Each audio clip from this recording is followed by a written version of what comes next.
Hi and welcome. My name is Christian and this is Quarantine Games.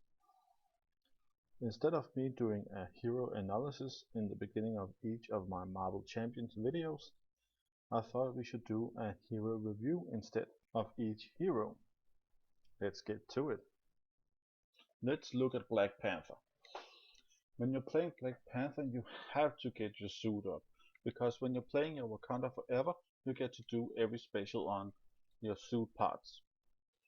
So when you're all suited, you're gonna be a beast when you're playing Wakanda Forever.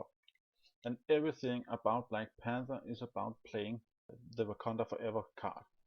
If you're not playing the Wakanda Forever card, you're doing something suboptimal. Another thing great about Black Panther is he is the richest of all the heroes. He has 3 more double resource cards, which comes in handy to get your suit up. But you also need to think about playing something else that's not the suit parts, because once you have the suit, you need something to use all that money on. I have a deck in the end that might take care of that problem. Another thing he has trouble with is his card draw. If you're getting 2 or 3 Wakanda Forever a turn, that's fine, but you won't, because in the end you will have a lot of resource cards and nothing to use that resources for. So if you're not drawing into your Wakanda Forever either with your signature support or your Avengers Mansion, or are lucky to get cards from other players, you're gonna be more like a crutch instead of a key to solve the problem. Well, enough chit chat, let's get to the hero. When he's in alter ego mode or in T'Challa, he has recovery 4 and he has a foresight setup ability. You search for a Black Panther upgrade and add it to your hand, and then you shuffle your deck, which is great because you only have 4 Black Panther upgrades, so they're kinda hard to get. But if you also see one in your opening hand, you better keep it, otherwise you'll be a crutch for the rest of your team again. And when you're in Black Panther, you have 2 thwart, 2 attack and 2 defense, and also you have a retaliated 1, which means that when you're attacked you can deal 1 damage to the attacking character. He also comes in at 11 hit points, which is pretty standard for humans with super abilities. Let's look into his suit and why you should get it up and running fast. First, we have the energy daggers. They cost 2. Spoiler alert, every Black Panther upgrade costs 2. It has a special. You choose a player, deal 1 damage to the villain and each minion engaged with that player. 2 damage instead if it is the last step in the sequence. What that means, we'll get into later. The next upgrade we're going to talk about is Panther Claus. It has a special that is an attack. Deal 2 damage to an enemy, 4 damage instead. It's the last step in the sequence. This is your main damage dealing card in the Black Panther hero deck. The next one is the Tactical Genius, the upgrade you might do without, because it doesn't really do a lot of things. It has a special. It removes 1 threat from a scheme, 2 threat instead if it is the last step in the sequence. I think 1 threat for 2 resources isn't a lot, but when it's the last step in the sequence, it kind of makes up for it. And also during the game, will be a lot of threat. The last piece of the puzzle is the vibranium suit. Again, it has a special. You're gonna move 1 damage from you to an enemy, 2 damage instead if it is the last step in the sequence. I think no matter what villain you're facing, this is your go-to upgrade when you have to search your deck with T'Challa's ability in the beginning of the game, because this is a heal and damage all in one. In case it takes too long to get the suit up, you also have your signature ally, Shuri. She has 1 attack, 1 thwart. She only costs 2 though, and has 3 health. That's not why you're playing her though. You're playing her because of her response. When she enters play, you can search for a Black Panther. You can search for an upgrade and add it to your hand. That means if you're having her in your opening hand, I would keep her because she can look for your energy daggers, your tactical genius or Panther Claus, which is great because then you get your suit up faster. And now we get to why you're playing Black Panther. Wakanda Forever. Cost 1 and it's a hero action. You resolve the special ability on each Black Panther upgrade you control in any order. Which means that you're doing in a specific type of order, and then the last upgrade you get a bonus.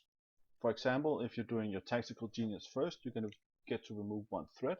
Then you're using your vibranium suit to move 1 damage from yourself onto an enemy, and then you're using the energy daggers to deal, and for example choose yourself, deal 1 damage to each minion engaged with you and the villain, and then you're using your Panther Claus to deal 4 damage, for example to the villain. Once suited, this card is amazing. Just the amount of damage you're dealing and the amount of damage you're healing, and also the threat you're going to remove. Also, it's kind of versatile because you decide what it's important right now to do. To really understand that this deck is all about the Wakanda Forever, they even included 1 card that's called Ancestral Knowledge. It's an alter ego action. You can choose up to 3 different cards in your discard pile and shuffle them into your deck. This is great to get that suit, that story, or maybe that upgrade you need, or maybe that event to remove threat, and of course your Wakanda Forever. To help you with your terrible card draw, you have the Golden City. It's an alter ego action. You exhaust it to draw 2 cards. That can be your Wakanda Forevers or drawing into your suit, or maybe drawing into allies that really helps you with thwarting. I think this is a great support, but it's also kind of a trap, because Black Panther is best when he's Black Panther. He doesn't really get anything besides 2 cards when you have the Golden City when he's in alter ego mode.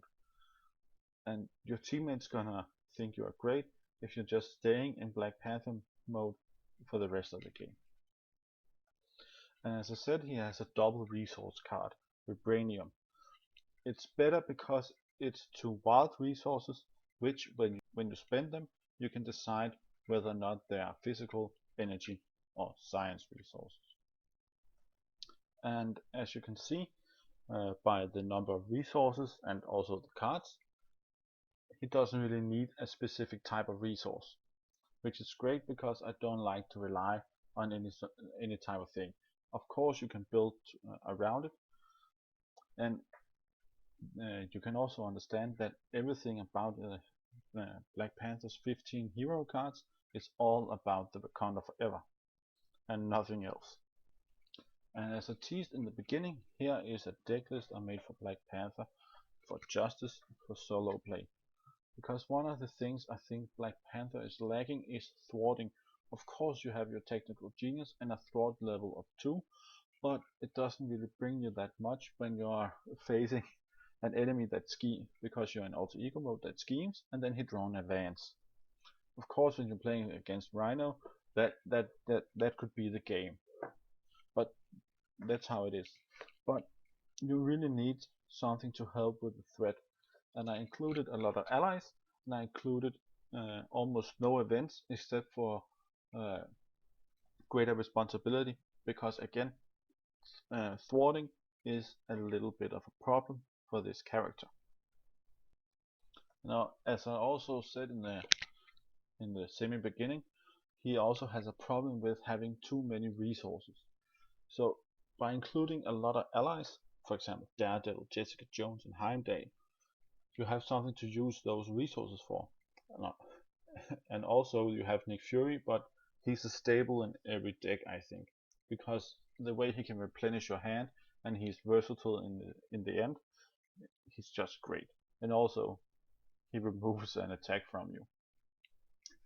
But what I think is one of the best cards to put in a Black Panther deck is Lockjaw, because Lockjaw costs 4 and he has 2 threat, 2 thwart and 2 attack, but he takes 2 consequential damage from doing these actions, and he only have 4 health.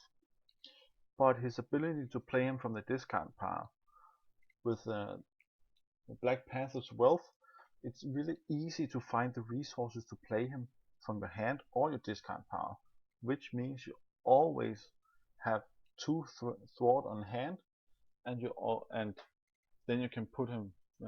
Then he dies and gets to the discard pile, and then you can play him again for 4 resources, and you get 2 thwart again, which means he's essentially 4 thwart every round, as long as you can pay for him, obviously.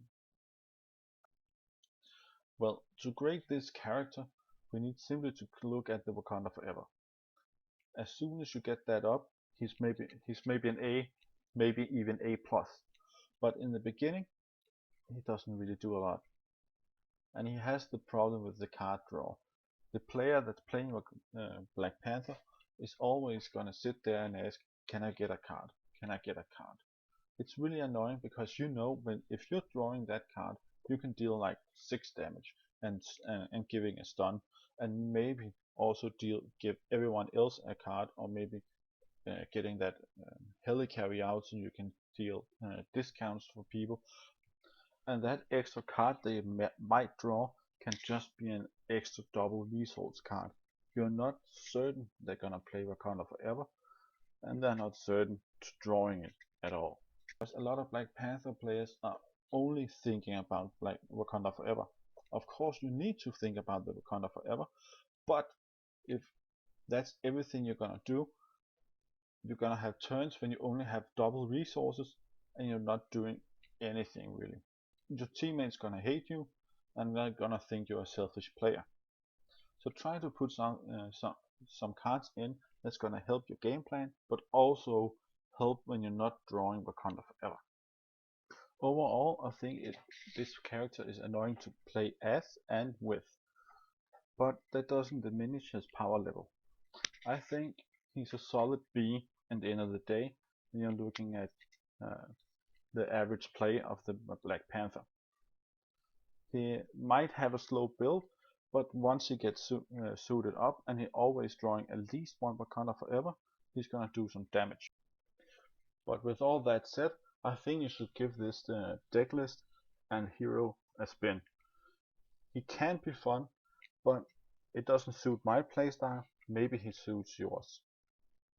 That was Black Panther, and I've been Christian from Quarantine Games, where we have to stay inside because of a global pandemic, with nothing else to do than making YouTube videos and rants about characters in a board game.